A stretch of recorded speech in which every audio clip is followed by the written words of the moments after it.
To be great in any one of these, you have to be great in all of these. Music and arts will serve as a pivot point to understand the key word that is creativity.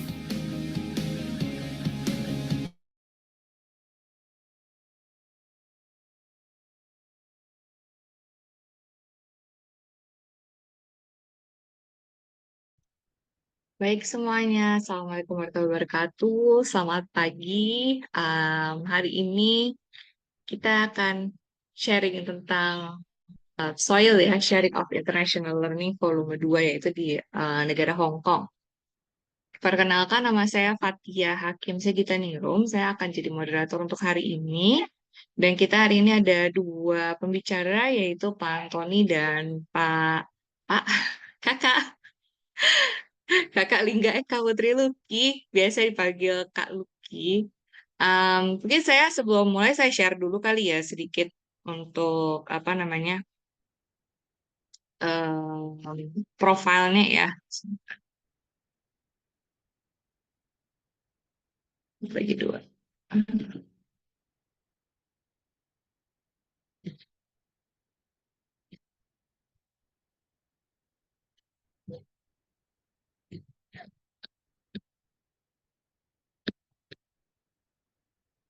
Oke, yang pertama ada Pak Antoni atau Dr. Antoni Gunawan.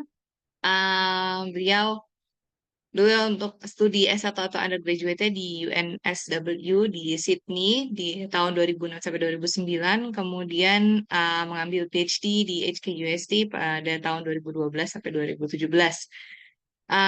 Sebelumnya merupakan salah geotechnical engineer di SMEC di tahun 2010 sampai 2012. Kemudian dari tahun 2017 sampai sekarang ini membuka private geotechnical consultant. Dan sekarang ini juga punya banyak project ya. Pak Anton ini ada sekitar 80 project juga, dan saat ini baru saja dapat Expert Professional Engineering Certificate.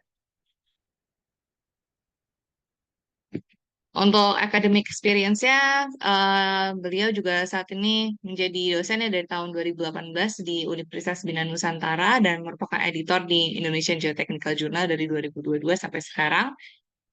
Untuk di Hati sendiri di tahun 2019 sampai 2023 merupakan member dari AMM ya, AMM, dan di 2023 sampai sekarang merupakan ketua Hati AMM.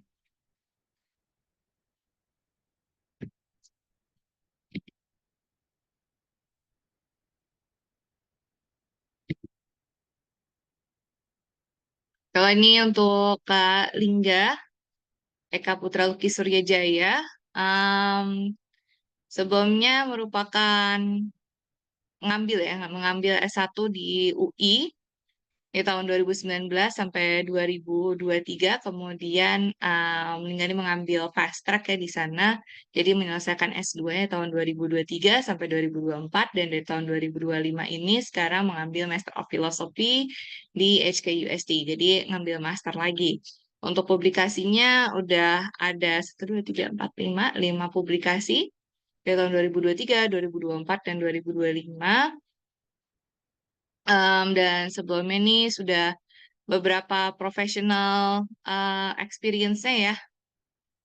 Banyak nih. Jadi mungkin saat ini menjadi sebelumnya di Juli 2024 sampai Januari 2025 merupakan Junior Geotechnical Engineer di mana nih? Nggak ada tulisannya. Oke. Ya, Sama jadi Pak Antoni. asistennya Pak. Ya, sama Pak Antoni. Harusnya ditulis nih di mana ya. Ya, di tempatnya Pak Antoni ya, sama Pak Go Chilong. Kemudian juga saat ini masih menjadi research committee di HTMM. Oke, mungkin untuk mempersingkat waktu, dipersilahkan untuk Pak Antoni sama Kak Luki buat sharing tentang hari ini di kampus kalian ya dulu. Untuk Pak Antoni, kalau sekarang buat Kak Luki. Di HKUST atau Hong Kong University of Science and Technology. Silakan.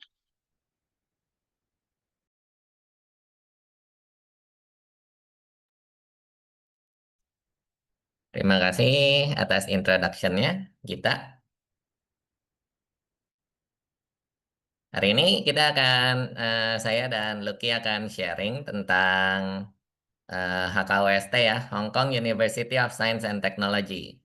Seperti Gita katakan, saya alumni di sana, lulus di 2017. Lalu saya rekomendasi Lucky untuk ke sini dan sudah diterima, sudah mulai tahun ini 2025. Jadi kita akan compare notes juga ya. Pengalaman saya 8 tahun yang lalu masih sama nggak nih sama yang sekarang? Jadi HKUST yang and old juga nih, yang and senior. Nah ini foto HKUST, bisa dilihat kampusnya cukup besar ya. Cukup besar dan enak view-nya karena dia beside the ocean, di sebelah laut. Nah, untuk sekedar basic information, kita akan kasih informasi awal dulu ya. Di HKWST itu secara world ranking itu nomor 47 di dunia. Kalau by subject, civil and structures itu di nomor 19 ya. Dan kalau untuk di Asia ranking, HKWST itu berada di peringkat 8. Terus kalau di kategori muda, kalau kita kan di IMM ini kategori muda itu adalah 36 tahun ke bawah ya. Kalau untuk universitas itu adalah 50 tahun ke bawah. Nah, HKWST itu untuk yang kategori mereka itu di peringkat 5. Jadi sangat hebat. Sekarang kayaknya dia baru 32 tahun atau 33. Jadi dalam 33 tahun bisa naik ke peringkat 47 di dunia. Itu hebat banget ya. Nah, eh, sekarang kita akan mulai bagaimana sih cara ke sana secara lokasi ya. Karena Lucky yang baru ke sana, dia akan ceritain bagaimana ke sananya. Ini lokasinya ya di Google Map. Ya, jadi kalau secara lokasi mungkin bisa dilihat cakupan wilayah kampusnya cukup luas dan tadi Pak Antoni juga udah sempat info kalau kampus ini ada di sebelah laut, jadi kelihatan banget perbatasannya antara kampus sama lautnya dan cakupan kampusnya juga di sini bisa dilihat luas ya. Boleh di next, Pak. Nah, ini kalau secara di wilayah Hong Kong itu HKUST ada di sebelah timur, jadi paling timur. Nanti kita juga bisa lihat jarak dari bandara ke sini memang cukup jauh sebenarnya. Kampusnya terkenal terkenal jauhnya kalau di Hong Kong itu HKUST. Boleh next, Pak. Ya, ini kalau jaraknya dari Indonesia yang ada di selatan peta ini, HKUST sebenarnya nggak terlalu jauh. Tapi yang enak dari HKUST atau yang terkenal dari HKUST itu ada yang bilang bukan HKUST ya, Hong Kong in general itu di mana West and East itu meet. Jadi secara internasionalnya kelihatan, eh, tapi masih menganut ketimurannya juga ada. Boleh di next. Ya, kalau perbedaan jamnya dari Jakarta itu kita beda 1 jam. Jadi kita udah +1 di Jakarta sekarang 10.22, di Hong Kong sekarang 11.22, beda 1 jam. Atau waktunya sama dengan Indonesia bagian tengah. Kalau naik pesawat itu kurang lebih 5 jam. Range biayanya 3,5 sampai 6,5 juta. Kalau saya waktu itu dapat kebetulan yang lagi murah karena saya pergi di tanggal 20 Januari. Jadi nggak terlalu high demand. Itu saya 2,5 juta sudah termasuk dapat bagasi 30 kilo. Jadi itu sangat worth it untuk sekali jalan ke sana 2,5 juta dengan fasilitas dari Garuda Indonesia juga. Boleh di next.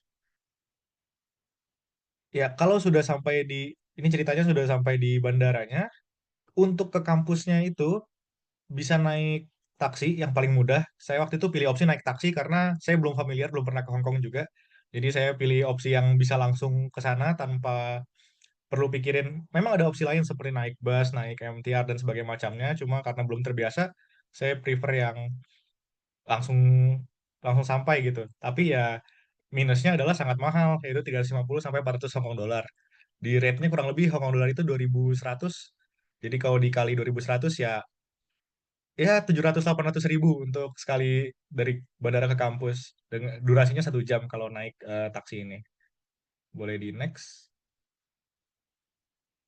Ya kalau secara misalnya kita mau dengan MTR, airport itu ada di sisi sebelah kiri, bisa naik jalur hijau, nanti di sentral kita transit, naik jalur biru, transit lagi jalur ungu sampai di Heng Hao, nanti di Heng Hao kita naik bus untuk sampai ke HKUST. Dan karena saya waktu itu belum familiar dengan ini semua, jadi saya tentu prefer naik taksi aja, soalnya takut nyasar malah makin ribet bawa bagasi segala macamnya. Atau di next lagi, Pak. Ini opsi kedua, sama kita perlu transit-transit juga. Bisa dengan bus atau kereta juga. Tentu lebih murah, lebih lama sedikit. Nanti juga ketika misalnya teman-teman sudah diterima di kampusnya, kampusnya juga akan kirim email untuk memberi kita opsi-opsi bisa naik apa aja untuk sampai ke kampus. Jadi ini nggak perlu dikhawatirkan, kecuali kalau seperti saya khawatir nyasar naik taksi silakan. Tapi opsi-opsi lain juga tetap diberikan sama kampusnya. Kurang lebih gambarannya kayak gini. Boleh di next, Pak. Oke, saya akan kasih overview fasilitas-fasilitas yang ada di HKWST ya.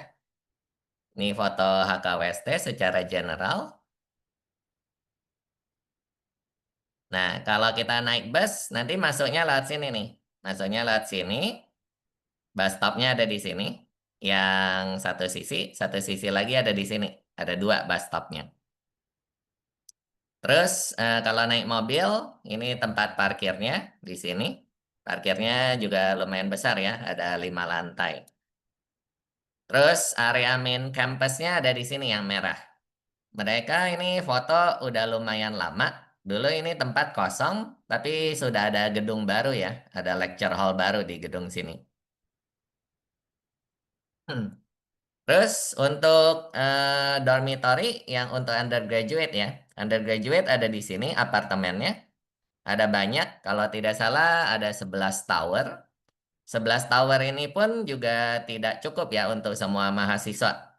Dan mereka tentunya akan memprioritaskan memberi ke yang dari luar negeri, dari foreigner. Undergraduate boleh tinggal di sini selama 4 tahun. Lalu habis itu untuk yang mahasiswa Hong Kong, mereka prioritaskan murid yang tinggalnya jauh. Makin jauh, mereka prioritaskan mendapat space di dorm ini. Kalau dekat, silakan naik bus. Terus kalau postgraduate dorm ada 3 di sini. Lalu ada 1 juga di sini yang antara undergraduate hall. Terus kalau kerja di mana? Biasanya di sini. Kalau tidak di laboratorium, ada postgraduate office di setengah lingkaran ini ya. Ada banyak office-nya. Tapi itu pun juga harus undian dulu. Karena kapasitasnya sama mahasiswanya lebih banyak mahasiswanya ya. Lalu ada juga yang bisa nongkrong di library. Library-nya sangat besar, dia ada 5 lantai. Jadi sangat keren. Terus ada fasilitas apa lagi? Ini ada staff apartment. Karena jauh ya, jadi dosen-dosen juga ada yang tinggal di daerah kampus. Contohnya kalau ada yang ikut PIT tahun lalu, AYGEC, Profesor Anthony Leong itu tinggalnya di sini ya. Salah satu tower yang di sini. Terus office dosen rata-rata di sini. Ada sebagian yang di sini juga, di tengah-tengah main campus. Terus ada hotel buat VIP. Nah, kalau hotel VIP, mereka tinggalnya di sini nih. Terus habis itu ada Marine Research Center dan swimming pool ada di sini di sebelah laut. Terus ada gym badminton court, ada dokter, ada dentist, ada McDonald juga, dan yang kalau suka ngopi ada Starbucks ya. Jadi nggak perlu kemana-mana. Starbucks tinggal jalan kaki sampai. Terus untuk perbankan juga tidak perlu repot, ada 2 bank di sini, Hang Seng dan Bank of China ya. Lalu ini salah satu tempat ngerumpi eh, murid-murid biotek yang di bawah Profesor Charles. Itu adalah GCF, Geotechnical Centrifuge Facility. Sekarang saya berikan ke Lucky lagi untuk lebih detail ya fasilitasnya. Karena banyak yang baru dan banyak juga yang lama sudah hilang. Saya pun juga kaget.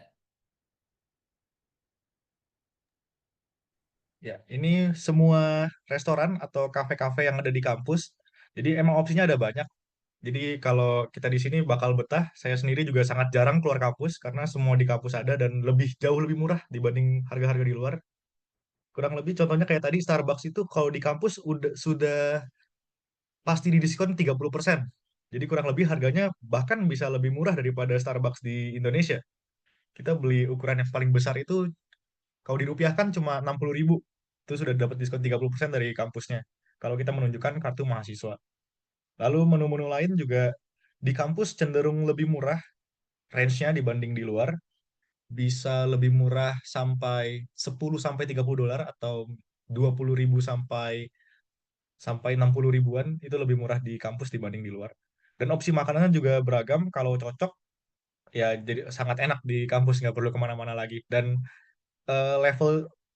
levelnya juga dari makanan seperti kantin biasa atau yang seperti McD atau yang lebih lebih high class gitu juga ada semua di kampus. Dan ini bukan cuma restoran tapi kafe-kafe seperti Passion itu kafe juga yang McCafe itu ada di McDonald dan sebagainya macamnya. Jadi sangat beragam. Boleh lanjut? Ya, untuk supermarket dan convenience store ada Fusion sama 7-Eleven dan di sini juga semuanya terutama di Fusion itu sangat lengkap berbagai keperluan kurang lebih gambarannya kayak kita datang ke hypermart lah kalau di Fusion itu.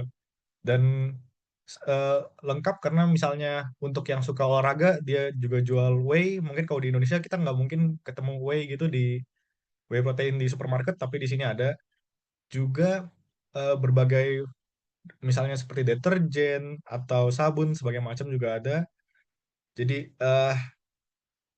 ya sangat sangat nyaman karena semuanya ada. Juga kalau di 7-Eleven dan Fusion ini kita tunjukin kartu mahasiswa itu dapat diskon 5%. Boleh next. Nah, ini fasilitas-fasilitasnya. Untuk library-nya sangat luas, ada 5 lantai juga dengan berbagai jenis kursi. Jadi kalau kursi atau meja, jadi kalau kita bosan di satu tempat, kita bisa pindah ke tempat lain juga dengan berbagai nuansa. Ada yang mejanya bulat untuk 5 orang, ada juga yang untuk sendiri seperti kubikel, ada juga yang di dalam ruangan kecil, jadi kita kalau ingin fokus, jadi berbagai berbagai kondisi gitu bisa kita sesuaikan yang kita nyamannya seperti apa. Tapi biasa di sini memang ramai, jadi pun ramai kita masih pasti dapat tempat karena tempatnya sangat luas sih. Jadi mahasiswa, terutama yang undergraduate itu sangat sering di sini. Mereka mau tidak mau rajin karena sistem penilaiannya di kampus dengan sistem bell curve. Jadi mereka mengejar untuk supaya dapat nilai tinggi harus sering belajar. Boleh next, Pak? Catatan juga ya. Ini apa namanya? Library-nya kalau lagi ujian itu buka buka 24 jam Hmm, dan sampai malam pagi pun ada yang tidur di sana ya. betul. Nginep.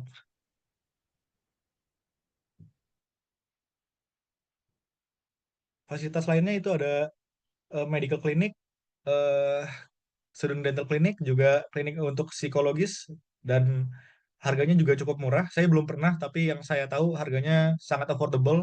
Mungkin bisa dibandingkan dengan harga kalau kita eh, makan gitu ya, jadi nggak mahal. Untuk psikologisnya juga mereka buka layanan, kalau tidak salah 24 jam ada diberikan nomor yang bisa langsung dihubungi begitu. Boleh di next, Pak. Fasilitas lainnya yang paling oke di sini itu fasilitas olahraganya karena banyak berbagai macam jenis olahraga juga klub-klub olahraga itu ada sangat banyak. Di sisi lain juga memang ada klub art. Cuma saya kurang ikutin yang art. eh, saya lebih sering lihat-lihat yang tentang olahraga. Jadi di sini ada lapangan badminton, lapangan basket, pingpong, multipurpose room itu untuk yang dance, karate. Lalu fitness centernya sangat luas, ada tiga area besar gitu. Dan kita pasti dapat, misalnya yang suka treadmill atau yang suka sepeda statik itu pasti dapat tempat karena alatnya ada belasan untuk olahraga-olahraga itu. Juga ada squash. Boleh lanjut tuh. Ya ini masih juga di olahraganya juga ada climbing, wall climbing. Kalau teman-teman mau coba ikut klubnya juga bisa. Badminton, basket, volley, sepak bola semua ada. Boleh lanjut. Renang juga ada, dan tenis juga sangat banyak lapangan tenis di sini. Ada teman saya karena semester 1 masih tidak terlalu banyak kegiatan, ikut ikut kelas, ambil kelas olahraga satu satu SKS, satu kredit, dia ambil kelas tenis. Juga ada water sport juga, ada water polo sebagai macamnya. Cuma kurang tahu kalau teman saya water polonya masih di luar kampus, jadi ikut klub dari kampus tapi dia masih keluar kampus untuk latihan water polonya gitu. Ya ini untuk water sport. Juga renang juga ada, dan size-nya sudah size Olimpik, size kolam renangnya juga, area gymnya bisa dilihat, sepeda statisnya juga, alat-alatnya cukup banyak dan sangat oke gitu. Dan ini semua fasilitas di sini semua adalah gratis, nggak dipungut biaya. Oke, terus saya tambahin dikit. Mungkin ada yang penasaran ya, kok udah ada swimming pool yang outdoor 50 meter, masih ada yang indoor 25 meter ya? Karena di Hong Kong ini dia jatuhnya subtropical, jadi mereka ada 4 musim juga. Tapi ya winternya itu tidak dingin-dingin banget, biasanya sekitar 10 derajat. Kalau lagi dingin sekali itu bisa sampai 5 sampai 8 derajat ya. Jadi kalau berenang di luar sih di musim dingin sih pasti kedinginan banget. Oke, udah sampai sekarang belum mengalami musim dingin ya? Musim dingin Pak, waktu Januari kemarin Ah, tapi nggak masih terlalu musim dingin. dingin ya. Kemarin mungkin karena climate change atau gimana ya Pak, jadi hitungannya masih termasuk yang sangat dinginnya sampai Maret gitu Pak. Sempat ngalamin yang 5-6 derajat segitu juga. Oh, kaget juga tuh kalau dari Jakarta. Hmm, betul.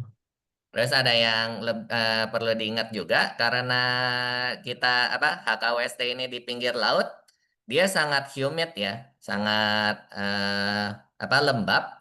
Jadi walaupun 5-6 derajat itu rasa dinginnya itu lebih dingin lagi dari 5-6 derajat karena lembab banget. Oke, dilanjut. Oke, fasilitas lainnya ini juga kenapa saya makin sering nggak keluar kampus, karena juga tempat potong rambut juga ada di kampus. Harganya juga lebih murah dibanding di luar. Juga ada di sini ada vending machine yang 24 jam juga. Jadi kalau tempat makan segala macam sudah tutup, kita bisa beli vending machine, juga bisa beli makanan yang tinggal di microwave dari vending machine-nya. Juga di pojok kiri bawah itu ada napping pot. Itu kita bisa tidur di situ, dan itu ada di library. Jadi memang library juga support untuk mahasiswa-mahasiswa yang memang pengen sampai istirahat di library-nya gitu. Terus di bawah tengah itu adalah meja biliar. Meja biliar ini ada di engineering common. Jadi di sini beberapa departemen itu punya tempat, mungkin tempat ngumpulnya sendiri gitu ya. Kalau engineering common ini buat anak-anak engineering kalau mau ngumpul di sini, kurang lebih sebenarnya vibe-nya sama seperti library gitu. Jadi kalau kita mau belajar, mau ngobrol, bisa di sini. Kalau di kanan itu out view view outdoor dari kantinnya, salah satu kantin di kampus.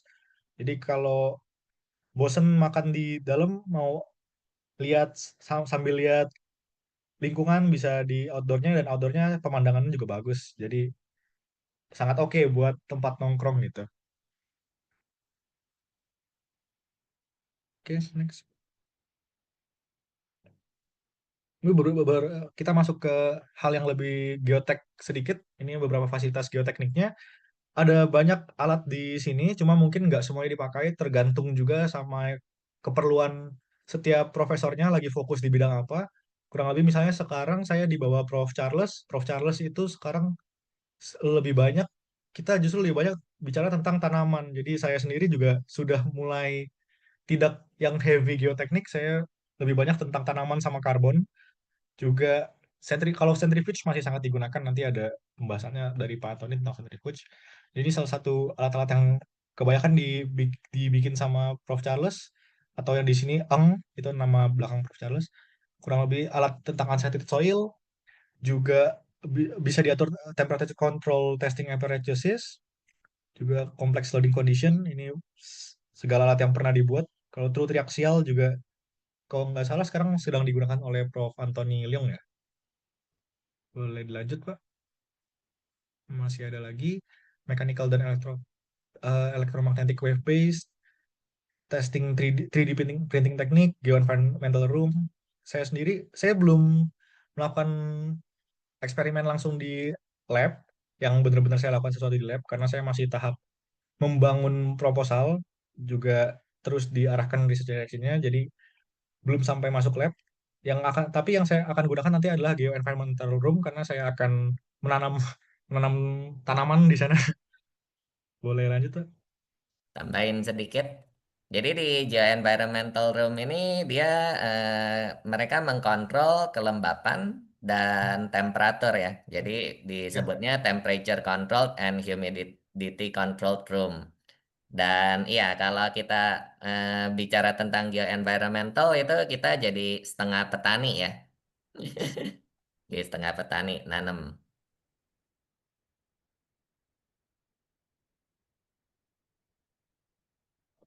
Ya, ini masih alat-alat lainnya juga. Ada data enabled scalable research laboratory, physical model with innovative instrumentation, juga apparatus for studying dan sebagainya macamnya. Intinya sebenarnya kalau di kampus ini nggak perlu khawatir soal fasilitas, pun kita butuh sesuatu, kita bisa ajuin ke profesornya, dan kalau diokein juga, kur- yang saya rasain sejauh ini teman-teman saya cukup cepat dapat yang diinginkan gitu kalau sesuai. Oke, boleh lanjut, Pak. Oke, sekarang kita masuk ke fasilitas geoteknik yang kedua, yaitu Centrifuge Lab ya. Centrifuge Lab di Hong Kong ini sudah lumayan lama, sudah berdiri dari tahun 2000. Selain centrifuge-nya sendiri, dia juga ada wind tunnel ya. Ada wind tunnel biasa dipakai untuk orang struktur. Jadi mereka bikin model gedung atau model apa namanya gunung ya, gunung bukit. Nah itu nanti di wind tunnel dimodelkan bagaimana anginnya. Terus ini foto saya dan dulu ini dia junior saya ya, Dr. Sina. Sekarang dia jadi direkturnya Centrifuge. Terus habis itu sejak saya tinggalkan kampus di 2017, mereka membangun Centrifuge kedua. Ini disebutnya drum centrifuge ya. Untuk yang penasaran, centrifuge itu apaan sih? Jadi kalau kita secara engineer paling enak kan dan paling nyaman kita melakukan tes di lapangan. Tapi tentunya kalau kita tes di lapangan itu mahal dan juga biasanya waktunya akan makan banyak waktu. Terus yang lebih-lebih lagi adalah karena sifat tanah itu sangat variabel, jadi kita akan sulit menginterpretasi hasil tes kita. Jadi, kalau kita mau kurangin harga dan waktu yang kita gunakan untuk eksperimen, biasanya kita mengskalakan eksperimen kita.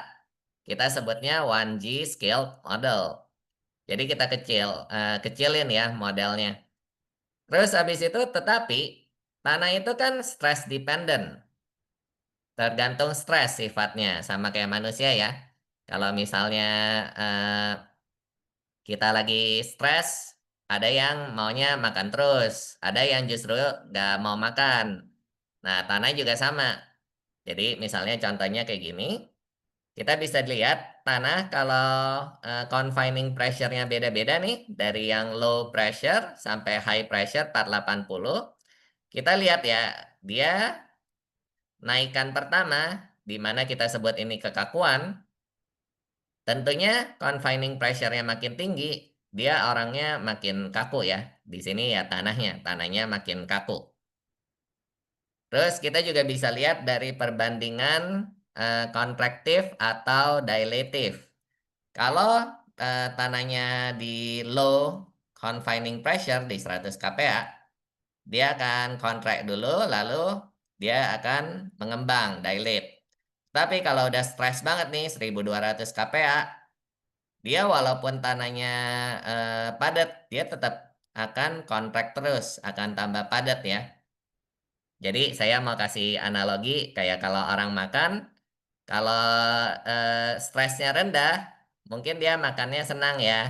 Jadi dia dilate, tambah gendut. Terus kalau stresnya tinggi, makannya jadi nggak nyaman, nggak enak. Terus tambah kurus ya, kontrak terus. Nah, jadi kalau kita melakukan model dalam 1G, dalam gravitasi bumi, itu tidak bisa merepresentasikan sifat tanah asli. Jadi untuk memodelkan dengan benar, kita pakai yang namanya centrifuge. Centrifugal force. Jadi kalau saya balik dulu ke gambarnya yang tadi. Jadi kita bikin model skala 1G, kita pasang di sini. Lalu ini nanti alatnya akan muter. Akan muter, ada centrifugal force, dan mereka kita bisa memberikan stres yang benar. Saya akan ilustrasikan. Jadi dengan centrifuge itu kita bisa model tanahnya dengan stres yang benar. Jadi untuk contoh, misalnya kita ada tiang nih 20 meter panjangnya. Kita pakai artificial gravity 40 kali gravitasi, kita bisa mengecilkan tiang kita. Jadi hanya 50 cm. Kalau secara volume ini kan berarti 40 pangkat 3 ya. Materialnya yang kita butuhkan jadi sangat-sangat sedikit. Jadi bisa dibayangkan kita bisa menghemat berapa duit. Lalu waktu pun juga kita bisa shrink ya. Waktu bisa kita shrink. Kalian kan mungkin sudah nonton Interstellar. Di planet yang gravitasinya tinggi itu waktu jadi cepat ya. Dalam 1 tahun, kalau kita mau modelkan sesuatu yang butuh 1 tahun, kita pakai 40 kali gravitasi, kita bisa mengskala waktu 40 pangkat 2. Jadi 1600 kali lipat lebih singkat. 1 tahun bisa kita modelkan dalam 5 jam 30 menit. Nah, ini contoh-contoh eksperimen centrifuge yang pernah dilakukan di HKUST. Mungkin ada yang pernah lihat ya. Ini ada kasus Shanghai Building Collapse di tahun 2009. Nah, ini dimodelkan nih di centrifuge. Jadi ini model building modelnya. Lalu apa yang dilakukan di lapangan itu adalah ada galian. Galian bisa dimodelkan di centrifuge. Kita pakai namanya heavy fluid, liquid cairan yang berat. Nanti cairannya itu kita kosongin, kita keringin, jadi seolah-olah ada galian. Lalu di lapangan waktu itu kasusnya adalah tanah galiannya itu dilempar di belakang gedung. Nah, untuk memodelkan timbunan tanah galian, itu mereka pakai pakai loading plate, ditekan. Nah, lalu ini modelnya. Jadi setelah galian dilakukan dan ini ditekan, ini bisa dilihat ya, mulai ada pergerakan. Mulai ada pergerakan, ini tanahnya dikasih garis-garis sengaja supaya bisa kelihatan gerakannya. Lalu gedungnya rubuh. Setelah diinvestigasi, digali, tanahnya bisa kelihatan ya, dia persis sama di lapangan. Tiangnya itu pada patah. Jadi ini komparasi, ini model buildingnya, tiangnya patah, dan ini di aslinya. Itu pun juga profesor saya juga cukup kaget ya, bisa persis banget patahnya itu sama. Nah, terus research-research lain, saya akan merangkum beberapa saja. Dulu saya di HKUST itu sebagai energy group energi ya. Nah, itu tentang fondasi energi. Jika ada yang ikut soil versi pertama, volume pertama, Tatak dan Tommy. Nah, Tommy itu sekarang lagi melakukan Energy Foundation juga. Energy Foundation ada beberapa jenis. Waktu itu saya Energy Pile, Tommy Energy Slab, lalu ada yang lain ya, Energy Diaphragm Wall, Energy Tunnel. Terus ada juga yang alternative energy source, itu methane hydrate. Kalau di dalam laut, ternyata itu gas metan itu dia bisa beku ya. Dia jadi dalam bentuk kristal. Nah, ini disebutnya methane hydrate. Junior saya itu Dr. Sina, dia yang melakukan eksperimen tentang methane hydrate. Terus kalau ini juga saya nggak tahu nanti Lucky ada kesempatan atau enggak. Yang geoenvironmental itu juga bisa melakukannya di centrifuge ya. Mereka bisa memakai apa kita sebutnya artificial root artificial apa akar yang artificial. Terus kita juga bisa lakukan hujan di dalam centrifuge ya. Dan kita bisa mengeksperimen kelongsoran.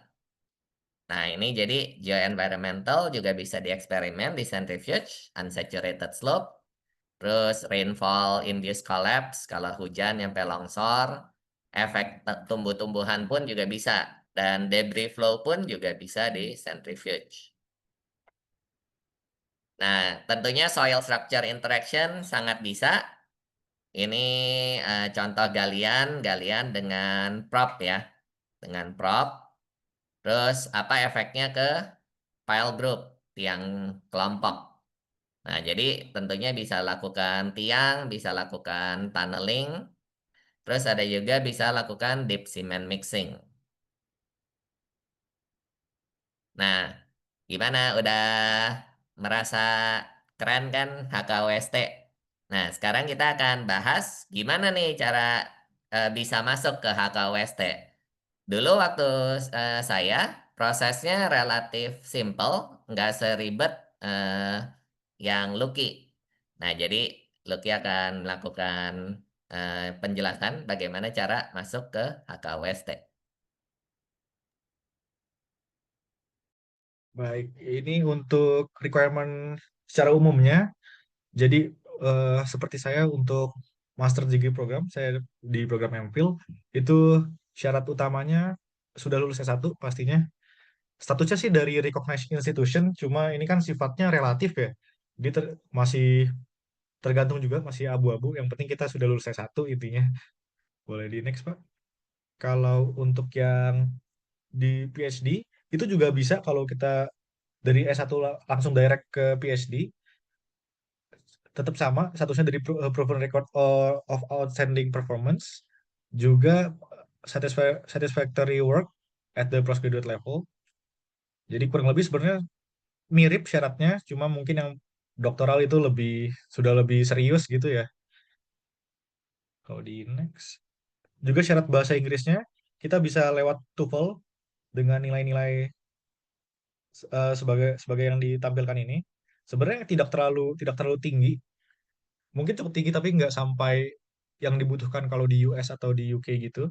Juga IELTS-nya overall-nya nggak sampai 7, 6,5, dan tiap sub tesnya itu 5,5. Ini juga tidak terlalu berat. Saya juga waktu itu lewat IELTS, saya persiapan kurang lebih 2 sampai 3 bulan untuk skor IELTS-nya, dan cukup cukup affordable untuk di dicapai nilai sekian. Lalu kita juga tidak melampirkan nilai bahasa Inggris kalau kita dari kampus yang memang berbahasa Inggris, atau misalnya kalau di Indonesia ada beberapa kampus yang punya program internasional. Kalau kita anak program internasional, lalu kita informasikan ke kampus itu dengan bukti bahwa kita memang dari kampus yang lewat program internasional, atau kita misalnya pernah double degree dari kampus luar negeri, itu juga bisa, tidak perlu melampirkan tes bahasa Inggrisnya. Berikut untuk dokumen-dokumennya. Yang pertama, personal particulars, itu ya data diri biasa, kita bisa tinggal isi. Program choice, itu kita mau jurusan apa, tentunya kalau di hati pastinya kita ambilnya langsung geoteknik. Bisa sebenarnya ada bisa opsi lain, tapi waktu itu saya cuma ambil satu, yaitu geoteknik. Terus education background, kita nanti dapat sebenarnya ini semua dokumen ini semua itu rapih di webnya online application-nya HKS itu ada. Jadi kita nanti klik nomor satu itu kita perlu isi, klik nomor dua kita perlu isi, klik nomor tiga education background kita perlu isi kita dari kampus mana, lalu ntar mungkin kalau tidak salah itu ada GPA-nya dan sebagainya macamnya, kita tinggal isi di web itu semua dokumen application ini. Juga public examination results ini tidak wajib. Ini seperti SAT, GRE dan sebagainya macamnya. Khusus untuk yang di geoteknik atau di sivil itu nggak wajib. Mungkin ada jurusan lain yang wajib seperti misalnya bisnis itu wajib ada, atau yang art itu juga wajib ada. Untuk English Language Proficiency ini juga seperti yang tadi dijelaskan ini opsional. Atau misalnya kita saat mengisi online application ini belum ambil, seperti saya waktu itu belum ambil, itu bisa disubmit later, bisa disubmitnya nanti aja. Tapi kita tetap perlu submit sebelum kita pada akhirnya akan diterima di kampus ini. Lalu awards and professional qualifications itu juga ntar ada kolomnya untuk diisi maksimal 10. Jadi pilih yang paling paling relate ke geoteknik atau yang paling prestisius aja. Lalu extracurricular activities atau volunteer work juga sampai 10. Work experience, internship atau training juga sampai 10. Jadi kita seperti tadi dipilih yang paling sesuai dengan jurusan atau yang paling prestisius aja. Publication juga sampai 10 juga. Lalu proposed research plan atau vision statement akan dibahas nanti lebih detailnya, juga additional information dibahas di slide berikutnya. Juga references, kalau references ini sampai 5 orang. Jadi waktu itu saya minta tolong Prof. Wijoyo itu pembimbing skripsi dan tesis saya di S1 S2 di KUI. Juga saya minta dari Pak Antoni waktu itu, dari Bu Gita juga saya minta. Dan ini maksimal 5. Jadi kita cukup cantumkan nama dan email dari references kita.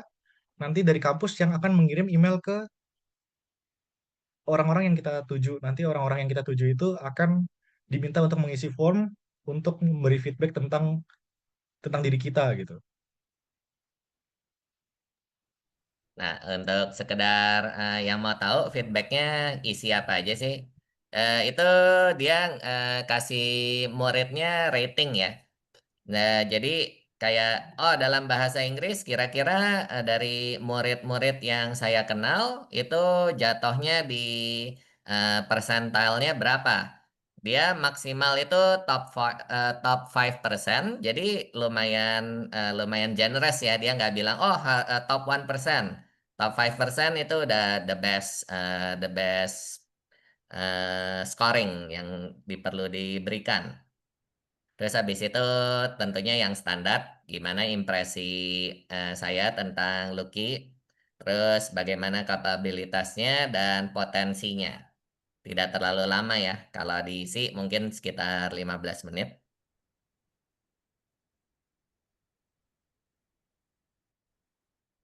Oke, lalu untuk supporting dokumennya ini sebenarnya seluruh seluruh yang sudah kita sebut di sebelum-sebelumnya seperti ijazah kita atau awards kita itu dalam bentuk PDF kita masukkan di supporting documents. Nanti juga ada maksimalnya berapa, saya lupa berapa giga maksimalnya. Cuma kita bisa masukin itu semua yang paling penting seperti hasil IELTS, hasil awards segala macam di supporting documents ini. Wah, lumayan generous ya, bisa sampai berapa giga. Kalau Iya, Pak. kita submit pajak aja itu 10 MB nggak boleh lebih.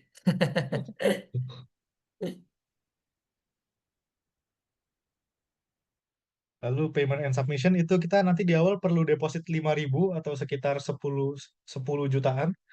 Juga kita perlu application form. Application form itu 180 dolar atau sekitar 400.000.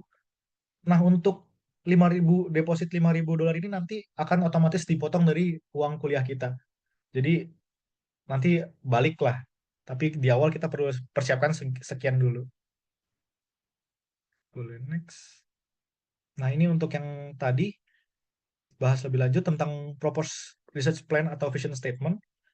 Jadi itu kita perlu eh yang diminta pertama itu sebut kita pernah pengalaman riset kita apa aja. Jadi kita bercerita pengalaman risetnya. Lalu kita mengajukan topik research apa, itu nanti kita diminta kurang lebih 100 words, 100 kata kalau tidak salah. Ya itu beberapa kalimat tentang kita mau propose research-nya apa. Lalu yang diisi di sini, oh nanti kebagi dua dua kolom. Yang pertama mau tentang apa, lalu kolom berikutnya itu kita detailkan.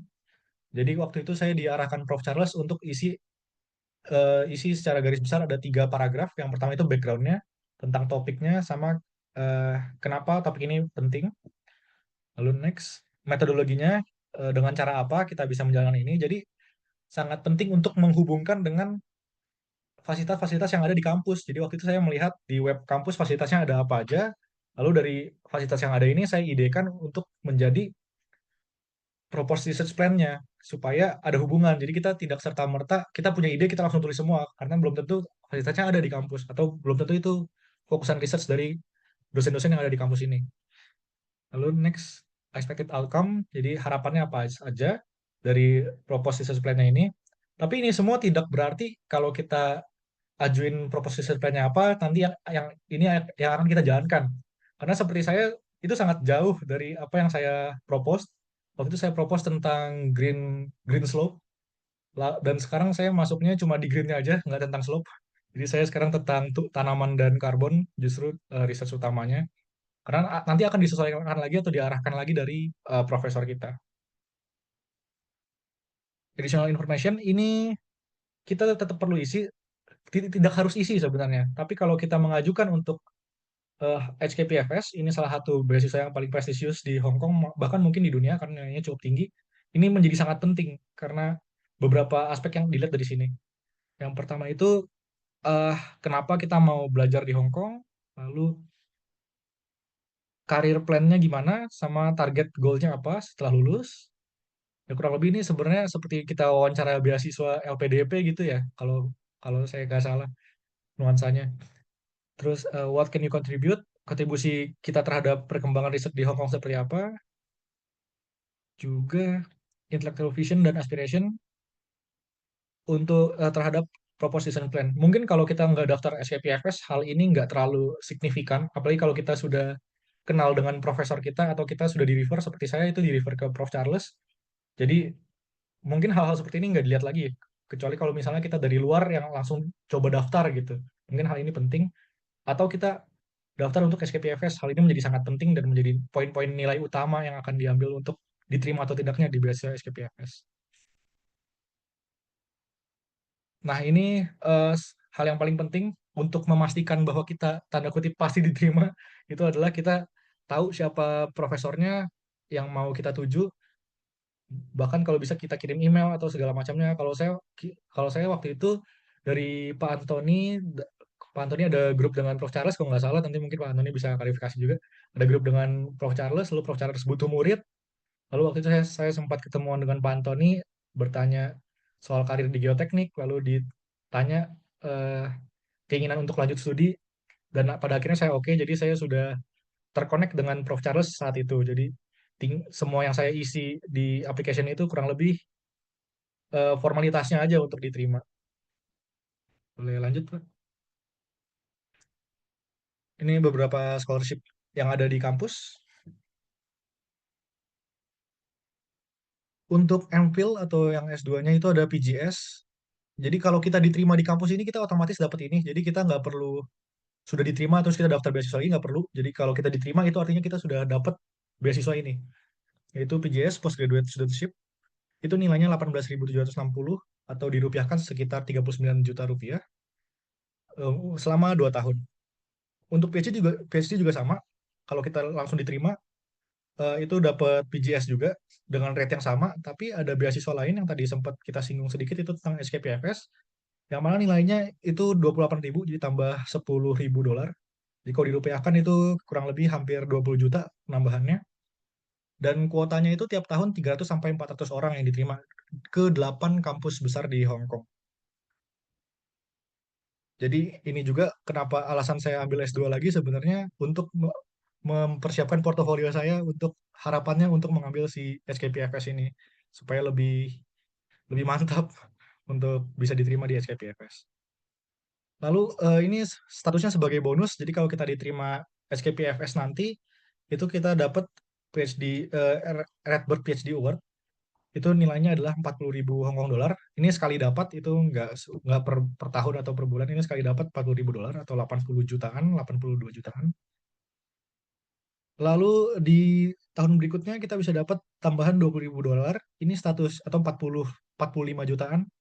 Ini statusnya disebutnya kalau kita nunjukin excellence in academic, tapi itu masih sifatnya relatif. Saya juga belum tahu excellence in academic ini statusnya apakah dengan ditunjukkan dengan publikasi, apakah dengan nilai, itu masih belum tahu karena ditulisnya seperti itu aja.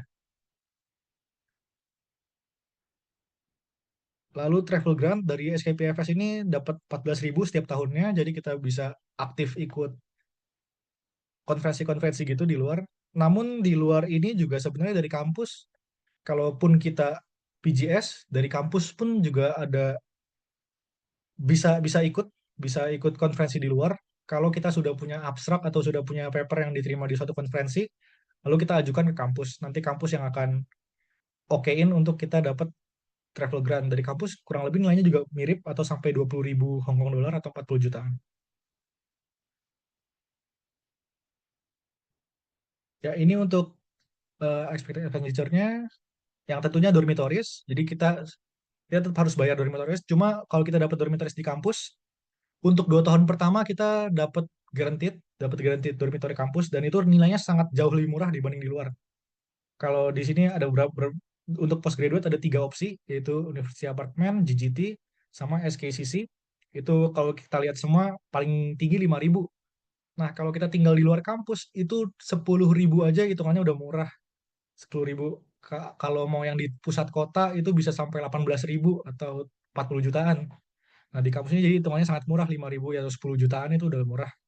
Dan apalagi nanti dipotong dengan, kita kan dapat PJS 18.000, dipotong 5.000, masih ada sisa 13 ribuan. Itu masih cukup. Sangat sangat cukup untuk tinggal di sini. Ini berbagai opsi yang bisa dipilih. Eh, Dulu, saya sendiri dulu itu ya gimana Pak? sharing dikit. Dulu saya di sini nih yang single room in 4 person apartment. Waktu 2012 ini harganya sekitar 3.000 ya. Jadi living cost di Hong Kong secara general naiknya lumayan banyak. Teman saya di sana ada yang komplain sedikit. Tapi ya PGS-nya juga naik. PGS-nya sekarang kan hampir 19.000. Waktu saya itu di 14.000 ya. Oke, kita Ya, lanjut. saya sendiri di single room yang 5 person apartemen, jadi kurang lebih itu sama aja sebenarnya dengan yang empat orang, cuma ada 1 orang lebih. Dan saya rasa di Universitas Apartemen ini paling convenient dibanding yang lain karena JJT Tower itu lebih jauh sedikit dari bangunan-bangunan utama di kampus. Sama SKCC itu nyampur sama yang undergraduate, jadi rasanya lebih rame aja.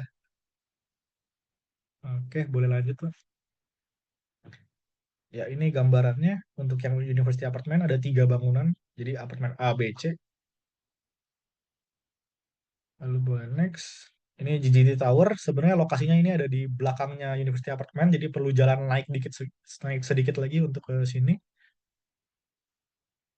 Sama yang SKCC, ini yang sebenarnya ini paling dekat dengan bangunan utama kampus, cuma ya itu rasanya ramai karena banyak mahasiswa-mahasiswa undergraduate juga di sekitar sana.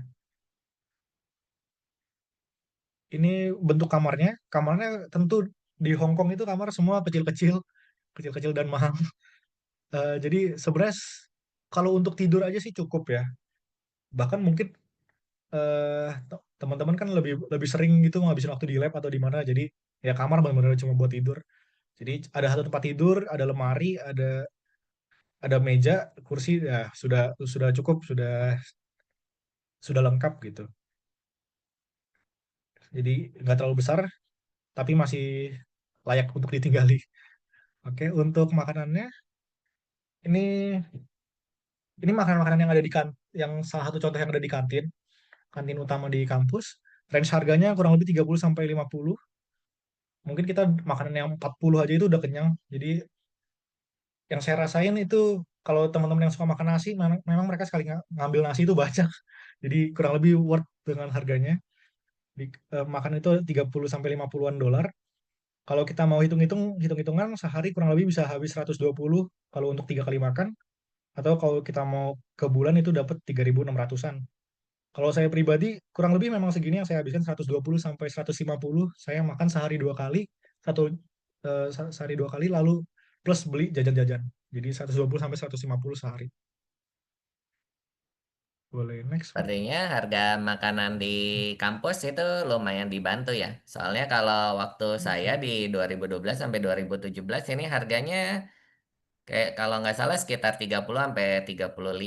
Jadi naiknya relatif sedikit ya. Tetapi kalau food court di luar kampus ini kayaknya udah bisa 60 deh. Iya, Jadi mungkin kampusnya bantu untuk tekan harganya ya. iya betul. Yang saya dengar juga memang makanan di kampus jauh lebih murah sih, Pak, dibanding di luar. I see, I Jadi see. jadi lebih nyaman lagi di kampus karena ya kalau keluar mikirnya udah harga lebih mahal. Kemana-mana Hmm, juga jauh dari HKUST. hmm. Ini beberapa foto contoh makanannya. Ini yang omurice curry, ini yang roast chicken. Lalu juga kemarin saya sempat beli martabak, ada martabak Pecenongan 78 di Hong Kong, letaknya di Mongkok. Kalau dari kampus itu kurang lebih naik kendaraan umum 40 menitan. Tapi untuk harganya ini 70 Hong Kong dolar atau 150 ribuan. Jadi sebelum ke Hong Kong kalau suka martabak, puas-puasin makan martabak mungkin. Karena di sini lebih mahal pasti. Oke, ini untuk biaya kuliahnya, untuk tahun ini sendiri itu 42.100 nilainya per tahun. Eh, dan tiap tahun itu pasti naik dengan rate-nya yang sudah ditetapkan oleh pemerintah Hong Kong. Jadi kalau di kampus lain pun di Hong Kong itu nilainya sekian, karena ini ditetapkan oleh pemerintah. Tapi kita nggak perlu khawatir karena ini semua bisa dibagi ke dari PJS kita. Dan ini semua juga sudah diatur. Jadi ini kita contoh kita mau melakukan hitung-hitungan biaya yang kita butuhkan berapa per bulan. Mungkin bisa di next Pak yang tabelnya. Ya, jadi kalau kita lihat, ini kita simulasiin atau kita buat skema dalam 1 tahun dengan PJS yang kita peroleh setahun nilainya sekian sama. Lalu kita potong dormitory dan food yang tadi kita ambil 3.600 dengan asumsi kita sehari makan 1.200. Sehari makan 120, sorry, 120 Hong Kong dolar. Juga nanti tuition fee-nya, biaya kampus kuliahnya itu dibagi ke bulan-bulan ini, Maret, April, Mei untuk spring semester, lalu untuk fall semester itu di Oktober, November, Desember. Dan ini sudah diatur dan otomatis dipotong dari si PJS-nya. Jadi kita kita terima bersih dari per bulannya. Dan saya kurang tahu juga kenapa dipotongnya angkanya nggak bulat gitu. Di bulan pertama itu Maret itu 7.157, di bulan berikutnya itu 6.947,5, dan juga di Mei nanti sekian. Jadi ini kalau di total semua tuition fee-nya itu di tahun ini itu 42.100. Nah, untuk yang baru hadir seperti saya itu nanti yang 7.157-nya itu dikurang 5.000 karena kita ada deposit di awal yang tadi. Lalu ini asumsi untuk travel and entertainment, asumsinya kita ambil yang nilai yang cukup tinggi 3.000. Kalau teman-teman jarang keluar, ini bisa dihilangkan 3.000 ini. Kurang lebih kayak saya sangat jarang keluar, saya keluar benar-benar cuma kalau butuh beli barang yang nggak ada di kampus, dan misalnya kalau waktu itu ada urusan ke bank atau imigrasi baru saya keluar. Kalau kita ambil angka yang sangat tinggi, teman-teman suka jalan-jalan, kita ambil angka patokan 3.000, netnya, bersihnya, tiap bulan yang bisa didapat, itu bisa dilihat di kolom yang paling kanan. Jadi, pun kita sudah ada travel entertainment yang sangat tinggi, dipotong biaya kuliah segala macamnya, dalam 1 tahun kita tetap ada sisa 42.000 atau sekitar 85 sampai 90 jutaan dalam 1 tahun. Dan ini masih sangat bisa dipres dari travel and entertainment-nya. Jadi enak banget ya, udah sekolah dibayar, gajinya lebih tinggi dari UMR di Indonesia ya. Betul. Apalagi kalau yang tadi kita HKPFS, ya masing-masing masing-masing bulan plus 10.000 lagi. Iya, kalau dapat HKPFS ini tambah 10.000 Iya, berarti bisa 160.000 ya. iya. nabungnya bisa banyak kok. Banyak banget. Pulang-pulang rich.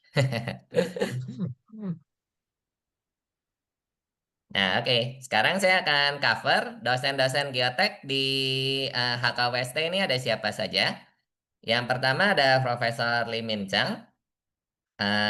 Beliau itu fokus researchnya di Pile Foundation, Quality Assurance, Slope Stability, Geotechnical Hazard, and Reliability Based Design Codes. Lalu ada Profesor Charles. Fokusnya banyak slope stability, soil structure interaction, unsaturated soil mechanics, centrifuge modeling, ada field monitoring, dan juga energy foundation.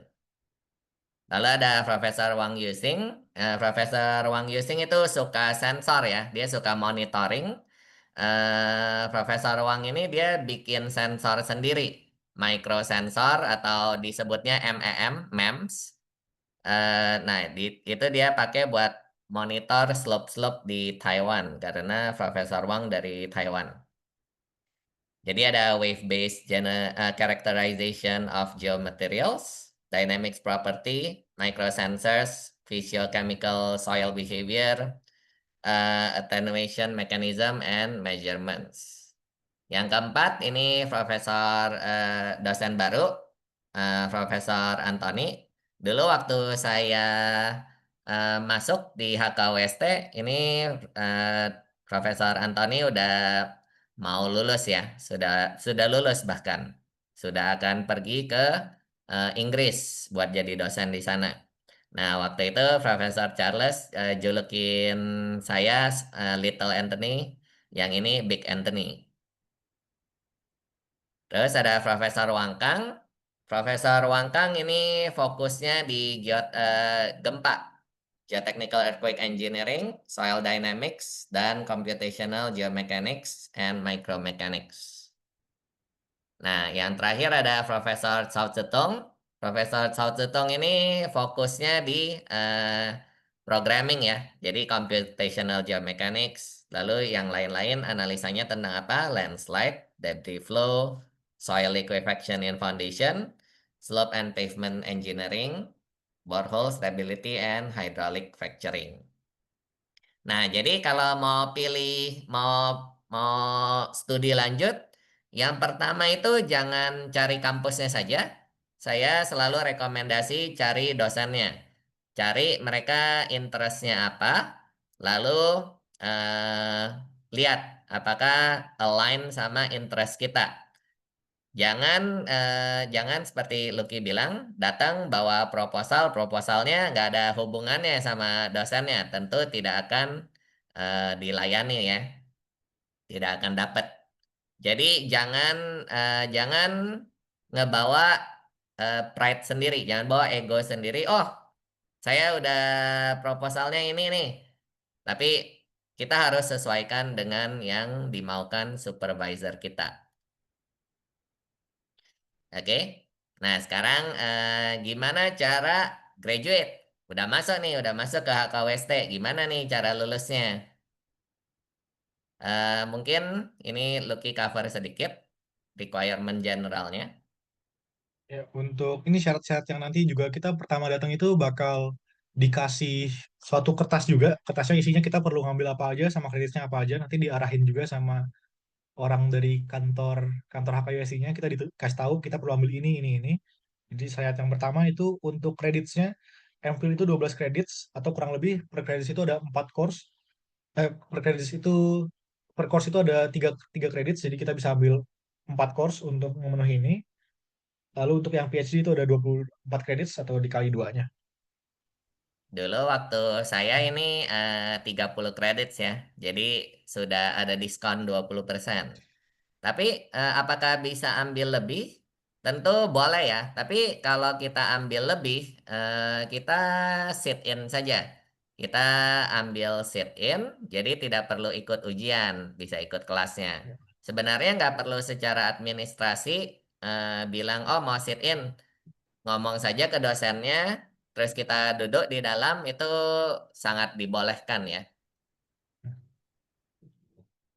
Ya betul, saya sendiri juga semester depan bakal ambil plan bioteknologi, jadi sangat jauh dari geoteknik. Itu juga statusnya audit audit course di sini, jadi tinggal email dosennya minta izin untuk sit in di kelasnya, jadi nggak usah ambil ujian.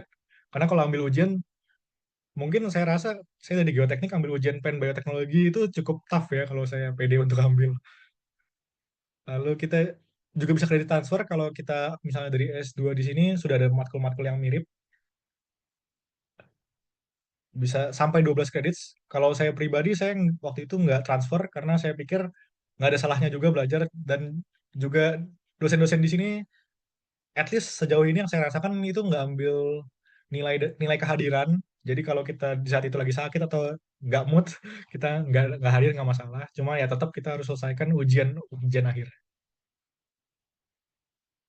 Lalu additional ini mata kuliah wajib itu yang pertama ada bahasa Inggris.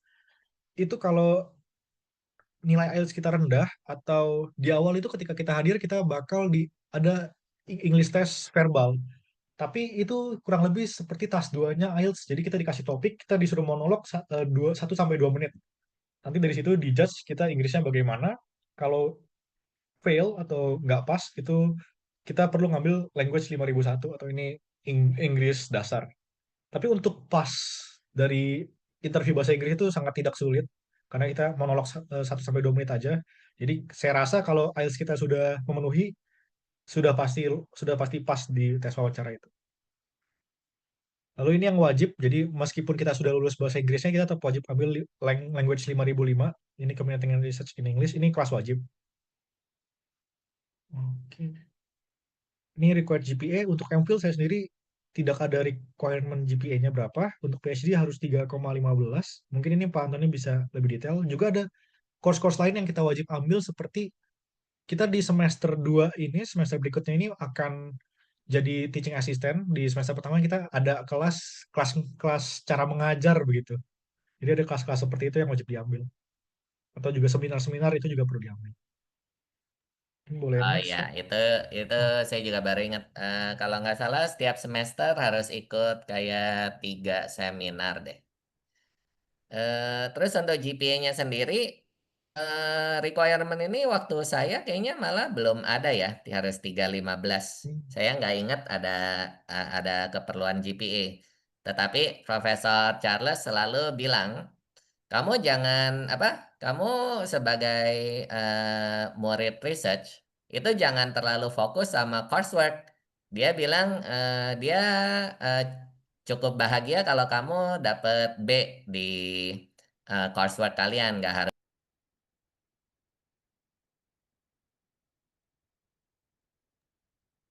Aduh, kayaknya ke Oke. lift, nggak sengaja dia.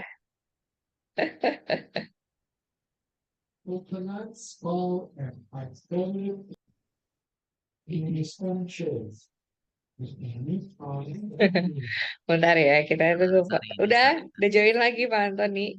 udah. Tadi keputusnya kapan tuh? I think when you say, kamu bilang B deh. Oh, oke. Nilai B itu tadi, nilai B. I see. Nah, jadi kalau untuk Profesor Charles sendiri, dia nggak nge-push untuk kita coursework-nya nilainya bagus ya. Justru kalau menurut dia, kalau kamu nilai coursework-nya A semua, dia bilang, oh you spend too much time on your coursework. You should spend more time on research. Gitu ya. Jadi dosen-dosen itu punya gaya dan preference sendiri. Nah, kalau Prof. Charles sih nggak mengejar kita A, tapi dia minimal kamu harus ambil course dia di Unsaturated Soil Mechanics. Dan itu karena itu dosennya Prof. Charles, yaitu minimal yang itu nggak boleh jelek ya nilainya. Tetapi kalau nggak salah sejak 2 tahun yang lalu atau 3 tahun yang lalu, kelas tersebut sudah di take over sama Profesor Anthony Leong ya. Gak tahu deh sekarang Prof. Charles masih ada ngajar coursework gak? Any idea Rasanya lo Ki? enggak sih, Pak. Udah Rasanya nggak enggak ngajar sih. ya? Iya. Hmm. Nah itu enaknya juga ya jadi dosen di Hong Kong. Gak ada kebutuhan ngajar coursework. Hmm. Kalau dosen lain sudah bisa cover courseworknya, itu udah tidak dibutuhkan.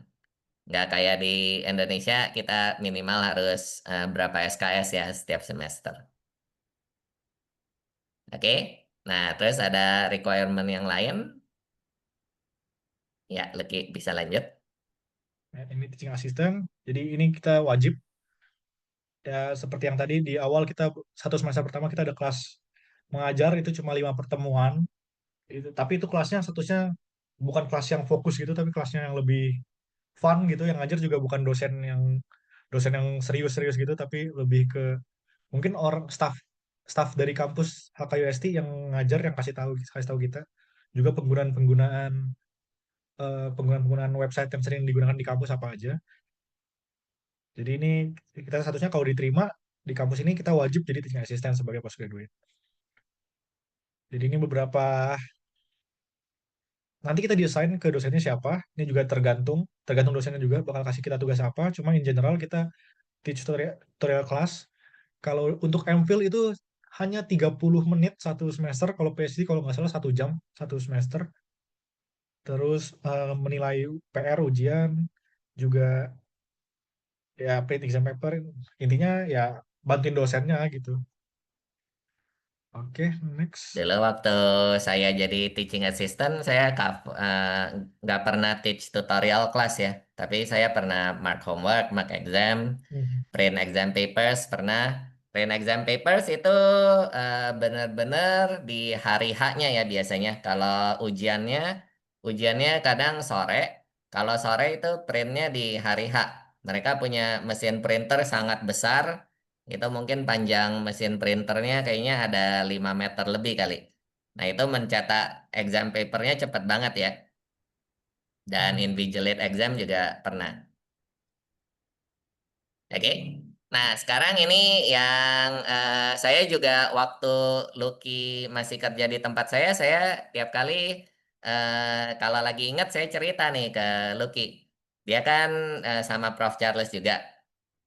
Jadi saya share experience. Apa nih yang ranjau-ranjaunya Prof. Charles ya nggak boleh dilakukan kalau sama Prof. Charles. Nah, jadi kalau saya pribadi, saya selalu bilang kalau mau lulus S2, S3, itu yang paling penting itu sebenarnya adalah hubungan dengan supervisor. Jangan jangan mengabaikan ini ya. Kita harus sering hubungan, nggak harus sering-sering banget sih. Pokoknya cukup lah. Hubungannya harus cukup frequent, tapi menyesuaikan tentunya jadwal profesornya ya. Kalau dia sibuk banget, kalau kamu gangguin terus ya dia juga sebel. So, eh, sama kayak kalau saya bilang, sama kayak pacaran ya. Supervisor S2, S3, treat them like your boyfriend or girlfriend.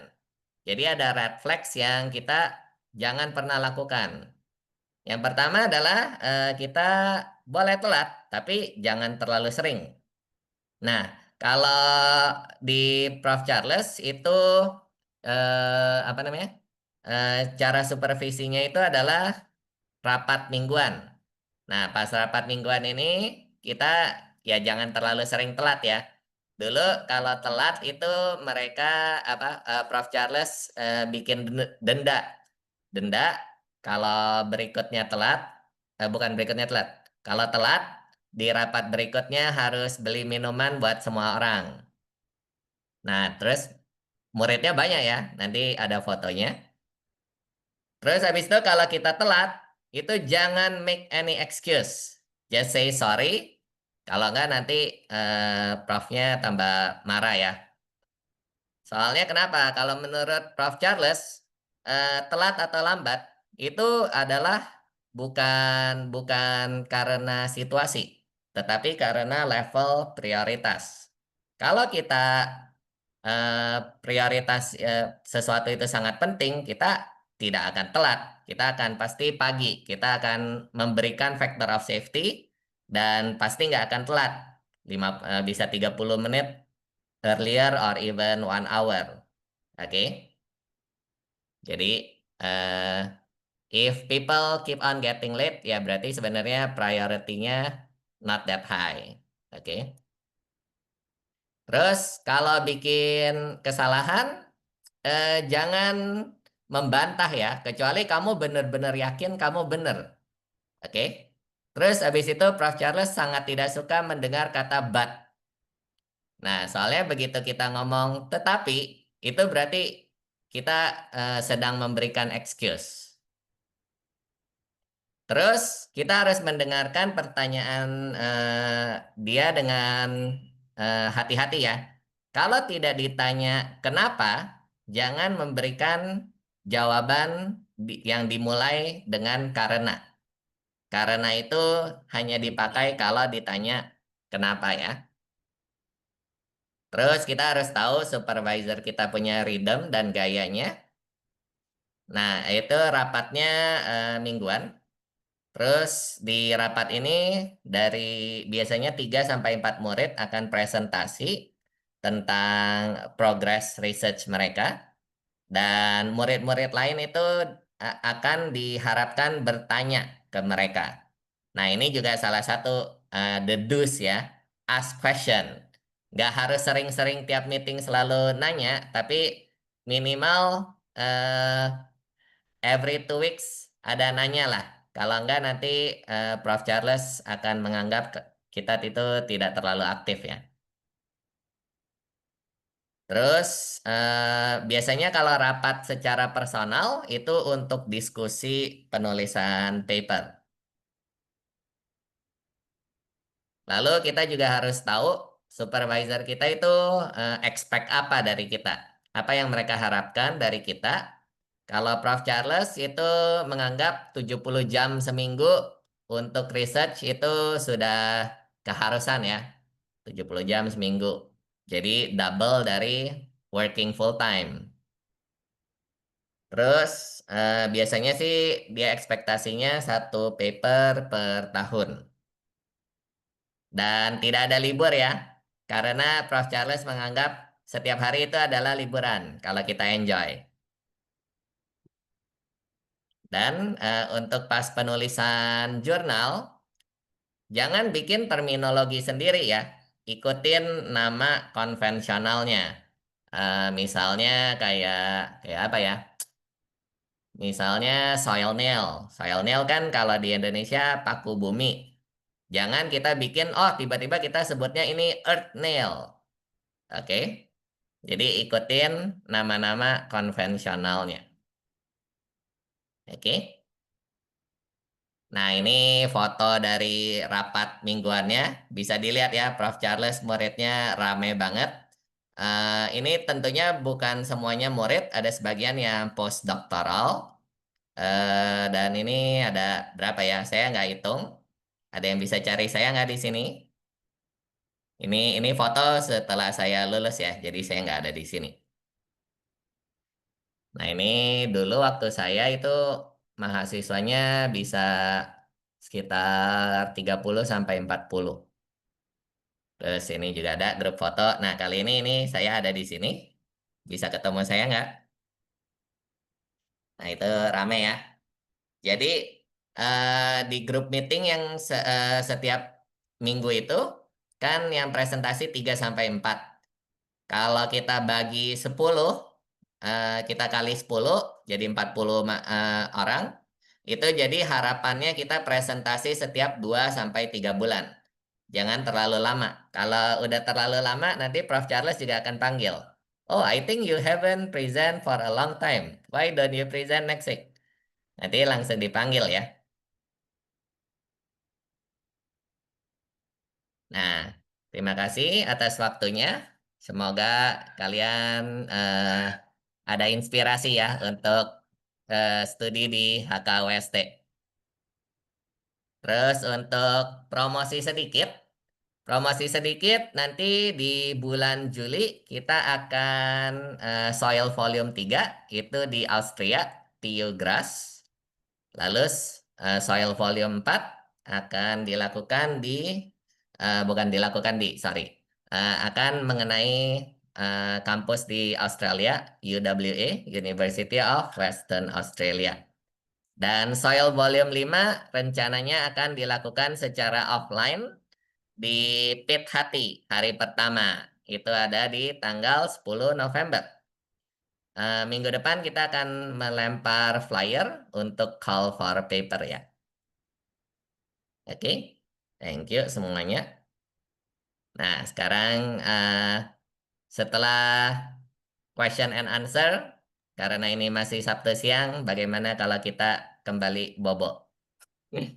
Oke, bisa Oke, dilanjut terima dengan kasih bertanya Pak jawab. Antoni sama Kak Lucky.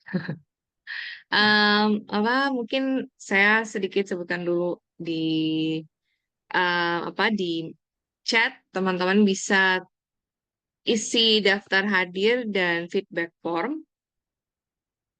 Ya, ini feedback form sama daftar hadir. Kemudian sini mungkin ada beberapa pertanyaannya dan kalau misalkan ada teman-teman yang mau nanya lagi, bisa tulis di chat roomnya atau mungkin raise hand aja nanti saya persilahkan ngomong. Yang pertama mungkin dari Pak Aswin. Apakah mahasiswa S2 itu ada kewajiban ambil mata kuliah atau riset only? Ya, Siapa yang mau jawab? Mungkin Kak Luki mungkin kali ya. ya Lucky aja. Mm-mm. Ya, coursework tetap perlu seperti yang tadi itu kita ada 12 SKS. Cuma ya itu sangat tidak banyak jadi sangat kita tiap semester mungkin ambil satu atau dua aja sudah cukup dan mata kuliah yang related to geotek. Jadi tetap perlu ada ambil courseworknya. Ya, Itu wajib Jadi, atau optional atau gimana? wajib wajib 12 credits. Kalau kita mau ambil Oh, lebih silakan, cuma ya typically kan kita nggak bakal ambil lebih. ya sih, saya mungkin lebih ke arah mata kuliahnya memang sudah ditentukan gitu, atau kita bisa milih sendiri. Ah, bisa pilih mata sendiri. kuliahnya sih, iya biasa sih sendiri sih, nggak ada suatu mata kuliah yang wajib Kak, diambil itu nggak ada. Mhm. Ability courseworknya optional ya, ngambilnya yang apa gitu. Tapi sebenarnya kalau di sana sendiri ada master master yang coursework atau memang hanya di Master of Philosophy gitu mungkin juga ya. Ada Hmm. Master of Science, cuma saya nggak tahu itu bakal di cover dengan PJS atau enggak, karena setahu saya yang PJS itu MPhil dan PhD aja. Iya, kalau jadi bedanya kalau MPhil dan Master of Science, kalau MPhil itu kita langsung research. Kalau Master of Science itu mirip kayak S2 secara umumnya ya. Jadi ambil mata kuliah dulu 1 tahun, lalu skripsinya atau researchnya itu di belakangan 1 tahun terakhir. Nah, kalau kita biasanya sebutnya ini gaya Eropa atau gaya Amerika. Kalau di Indonesia ini kita mengikuti gaya Amerika ya. Tahun pertama full coursework, lalu baru research. Sedangkan kalau di Eropa, from the first day you enter, itu langsung research dan courseworknya full optional. Nah, kalau di Hong Kong ini a mix of both, a mix of American style sama European style. Kita bisa ambil courseworknya tapi at our own pace, nggak harus di tahun pertama semua. Oke, biasanya sih waktu itu 10 coursework saya selesaiin di 5 semester ya. Sekarang kalau 8 mungkin ya dalam 4 semester sudah selesai. Ya, bisa dilanjut ke pertanyaan selanjutnya. Oke, yang selanjutnya untuk S2 dan S3 ini untuk lulusnya apakah ada syarat publikasi? Oke, kalau secara rule yang benar-benar written rule itu tidak ada ya. Syarat publikasi itu sebenarnya nol. Dan ada mahasiswa Prof. Charles yang lulus tanpa publikasi. Saya dengar ya, tapi itu eh, senior banget, tidak pernah ketemu. Tetapi secara ekspektasi, Prof. Charles expect like one paper every year. Jadi tahun pertama mungkin boleh diabaikan. Untuk yang PhD, Prof. Charles expect about 3 ya. Tentunya the more the better. Ya, next. Lanjutnya ada pertanyaan dari Narnya Cecilia. Siapa Antonin paling nggak izin bertanya, bagaimana sih tips agar calon supervisor itu interested atas jadi tertarik lah dengan kita gitu untuk jadi studentnya. Hmm. Kalau menurut Lucky, yang membuat Prof. Charles tertarik sama kamu apa? Wah, kalau saya sih mungkin saya kebetulan beruntung karena kan dapat refer dari Pak Antoni juga. Jadi kebetulan Prof. Charles yang butuh murid. Jadi sebenarnya lebih ke ada kebutuhan murid dari profesornya juga ya. Jadi karena butuh murid, di blast di grup yang ada Pak Antoninya, Pak Antoni infoin. Jadi mungkin itu salah satu jalur masuknya juga, karena emang kebetulan lagi dibutuhin juga sih. Cuma di sisi lain ya, eh saya rasa Profesor Charles suka, mungkin in general Profesor suka anak yang aktif, jadi mungkin nggak cuma belajar-belajar aja, tapi kita aktif dalam artian kita berani berani ngasih tahu opini, berani kalau di grup meeting yang kali ini Prof Charles itu sangat senang dengan anak-anak yang berani debat sama Prof Charlesnya. Cuma mungkin ketika kita awal wawancara kan kita nggak mungkin berdebat, tapi kita lebih ke tahu apa yang kita mau sama bisa ucapin apa yang jadi opini kita sih. Hmm. Oke, untuk tambahin Lucky, jadi tentu betul. Yang pertama adalah harus ada demand-nya ya. Kalau profnya butuh murid, that's the first step. Yang second step, yang paling gampang dilihat selalu adalah GPA kita kan. Nah, GPA Lucky itu S2-nya sangat tinggi ya, hampir 4. Lalu Prof. Charles ya otomatis bilang, wah ini apa namanya, CV dia impresif sekali. Saya kasih CV Lucky ke Prof. Charles. Lalu dia lihat kan, pertama selalu lihat GPA dulu. Yang kedua adalah universitas lulusnya dari mana. Nah, kalau Lucky kan lulus dari UI, number one in Indonesia. Obviously kalau GPA-nya bisa tinggi di universitas yang, kalau saya bilang kalau kita lulus dari top 10 university di Indonesia, itu bisa dibilang udah under the radar of Prof. Charles. Nah, kalau GPA-nya, kalau saya sih, saya rekomen target 3,7 ke atas ya. Kalau mau fall under the radar. Nah, yang second itu adalah Inggris.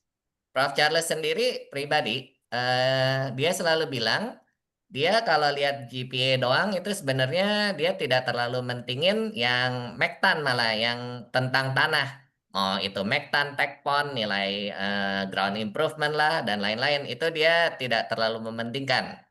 Prof. Charles justru mementingkan yang matematiknya bagus ya. Matematik dan Inggrisnya bagus. Karena menurut Prof. Charles, mekanika tanah itu ada ada evolusi lah, evolusi pengetahuan, terutama critical state soil mechanics. Dan menurut Prof. Charles, kalau universitas-universitas yang belum ngajarin critical state soil mechanics itu pengetahuan mekanika tanahnya belum benar kalau menurut Prof. Charles. Jadi Prof. Charles itu belum terlalu melihat nilai-nilai tanahnya justru. Yang penting itu fisika sama matematik dan Inggrisnya ya. Terus tadi Lucky juga sempat nyinggung tentang apa tadi di akhir? Wah, berani ngomong Em, sih Pak intinya. Apa? Oh, Berani yang ngomong. berani ngomong, iya iya. Itu apa namanya? Lucky bilang Prof. Charles suka murid yang debat sama dia. Nah, kenapa? Soalnya menurut Prof. Charles, kalau dia mau lulusin mahasiswa, itu kriterianya satu. By the time you graduate, you must be able to teach me something. Jadi mereka apa Prof. Charles rekrut murid itu tujuannya ya, ya kita melakukan riset, mencari sesuatu yang baru yang si Prof. Charles belum tahu. Jadi dia sebutnya kita yang mengajarkan Prof. Charles. Nah, itu dia kriterianya untuk lulus ya. Dulu kalau debat sama Prof. Charles itu sangat sulit untuk meyakinkan dia. Dulu saya pernah debat tentang konklusi satu paper. Jadi walaupun kita baca jurnal ya, kita itu harus sangat-sangat kritis. Ada statement di jurnal, saya bilang, oh ini sudah dibuktikan sama jurnal A. Lalu Prof. Charles akan bilang, kenapa kamu yakin dia benar? Coba buktiin sendiri. Nah itu waktu itu saya dibantu sama senior saya, Profesor Chow Chao. itu kita berempat eh, me- bukan membuang ya, memakai waktu sekitar 2 jam untuk meyakinkan Prof. Charles ini udah bener. Jadi it takes a lot of effort to convince Prof. Charles dan hanya beberapa individual eh, yang high level itu yang bisa meyakinkan Prof. Charles ya. Oke, untuk pertanyaan selanjutnya. Sorry nih, istirahat saya lagi agak-agak kurang stabil. Em, Ah, hmm. Semoga masih kedengeran ya. Oke, mungkin selanjutnya dari Kevi Sioming ya. Apakah lulusan D4 itu bisa mendaftar atau ada penyetaraan terlebih dahulu? Kalau saya asumsi sih mungkin nggak bisa ya.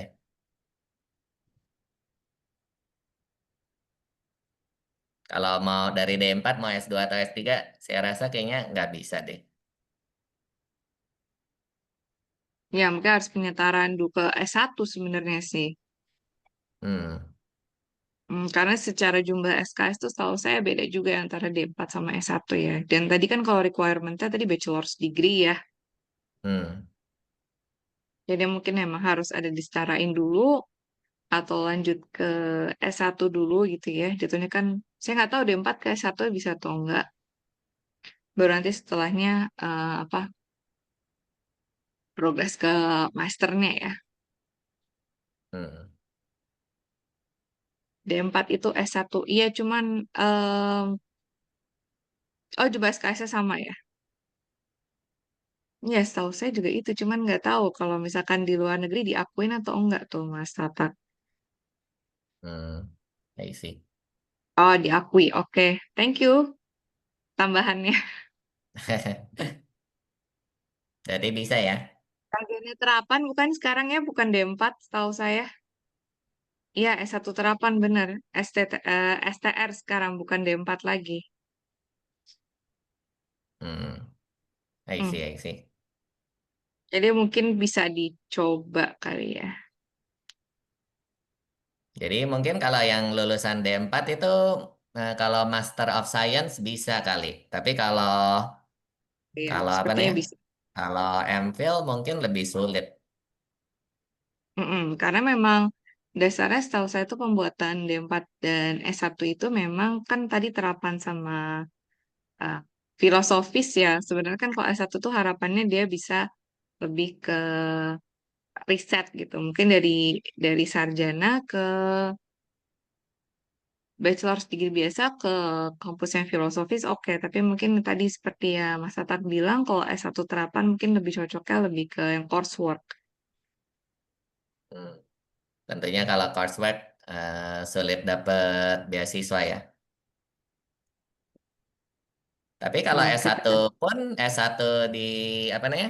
S1 di Hong Kong UST itu juga ada beasiswanya by the way. Kebetulan kemarin nih saya lagi cari-cari di tahun 2024 November orang-orang HKUST ada datang ke Jakarta buat nge-recruit murid ya. Nah, itu kalau punya teman atau adik mau coba beasiswa S1 di HKUST juga bisa tuh. Oke. Oke, ada pertanyaan lain, teman-teman? Sebenarnya kalau di Hong Kong sendiri tuh ada berapa kampus tuh, Pak? Di Hong Kong lumayan banyak dan rankingnya tinggi-tinggi semua ya. Jadi ada Hong Kong Kayak apa aja tuh? University. Hong Kong University itu udah paling tua, itu sudah 200 tahun lebih kayaknya. Universitasnya mungkin sudah mendekati 300. Nah, itu ranking yang paling tinggi di Hong Kong. Lalu ada Hong Kong Polytechnic. Hong Kong Politeknik itu sebenarnya sudah lumayan lama, sudah 100 tahun lebih, tetapi Hong Kong Politeknik itu baru mendapatkan status sebagai universitas 40-an tahun yang lalu. Jadi dia di tabel yang di depan tadi, dia jatuhnya masih di apa namanya? Young University ya. Mungkin saya share sedikit.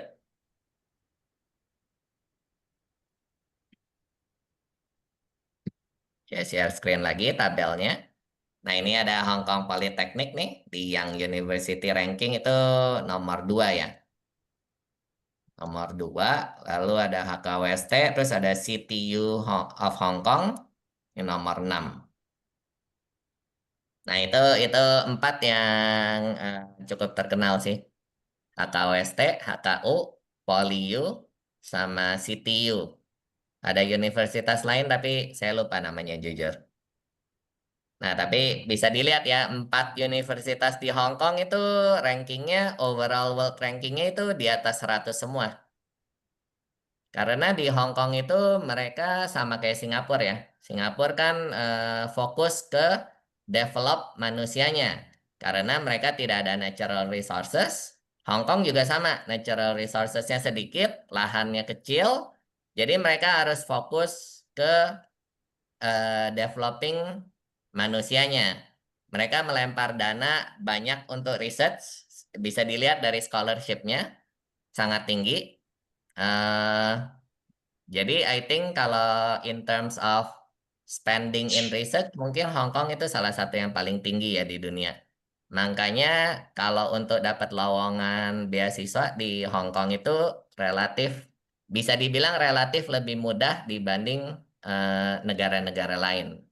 Karena mereka duitnya banyak ya.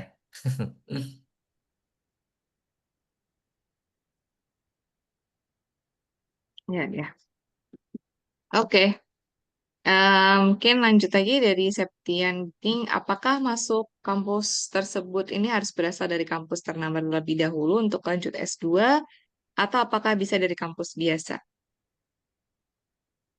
Kalau menurut saya pribadi sih dari kampus biasa bisa-bisa saja, tapi GPA-nya harus sangat tinggi, lalu didukung dengan IELTS yang bagus ya.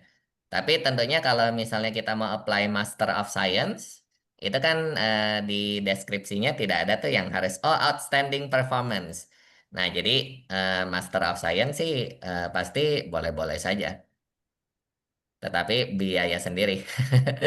Kalau untuk MPhil, saya rasa sih kalau Indonesia lihat university ranking deh. Top 1000 overall mestinya masih oke. Top 1000 ya. Kalau anything below that, I think eh, lebih sulit. Hmm. Untuk milih jenis kampus, apakah sebaiknya kita milih dengan ranking kampus yang lebih baik dari kampus sebelumnya, tapi gap rankingnya nggak terlalu jauh, atau misalkan kita coba gambling aja gitu. Misalkan sebelumnya itu kampusnya akreditasi B gitu kan, tahu-tahu pinginnya kuliah di MIT kayak gitu. Hmm. Kalau saya sih tentunya itu kebebasan masing-masing ya. Kalau kita bisa dari universitas biasa-biasa tiba-tiba ke MIT, ya of course, you should go. You should go for it. Terus kalau dari gap sih saya rasa nggak terlalu penting. Tapi jangan lupa juga kita jangan lihat university rankingnya doang, tapi harus by kategori juga. Karena kan kita di engineering. Kalau overall ranking itu mereka skornya dari semua faculty dan sebagian university itu faculty-nya tidak lengkap. Contohnya di HKUST, mereka kan fokusnya di Science and Technology. Jadi mereka tidak ada dokter kuliah doktor ya. Doktor tidak ada. Setahu saya mereka juga tidak ada tentang law. Nah, jadi kan poin untuk faculty di hukum sama dokter kan nilai mereka nol. Nah, ini yang akan nge-pull down ranking mereka yang overall. Makanya bisa dilihat ada sedikit kejomplangan, HKWST overall rankingnya 47. Tetapi kalau di Science and Technology itu, bukan, di Civil, dia itu, saya double check dulu, dia itu di 19 ya. Jadi lebih tinggi jauh. Oke, dan tentunya yang paling penting saya rasa kecocokan supervisor.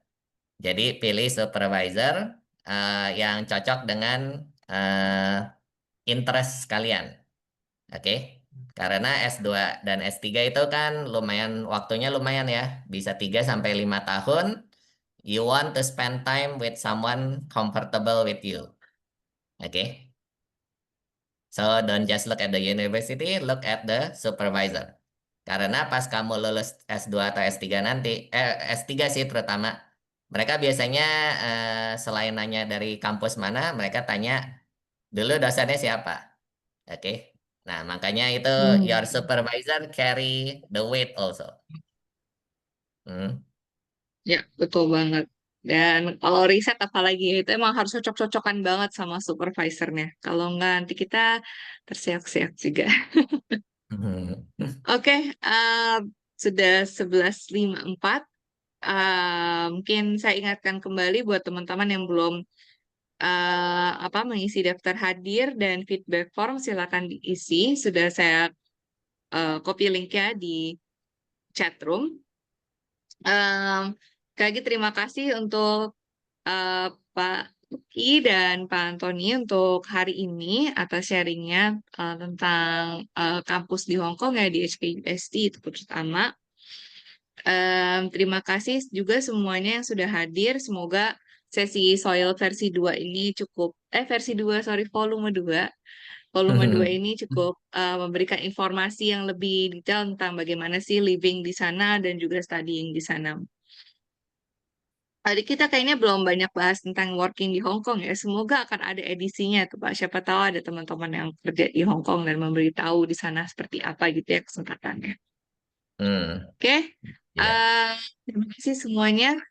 Sampai ketemu di volume berikutnya. Dan soal volume 3 nanti tentang tiu grass. Saya mau izin diri pamit juga. Assalamualaikum warahmatullahi wabarakatuh. Waalaikumsalam. Terima kasih semua. Sampai jumpa di acara berikutnya.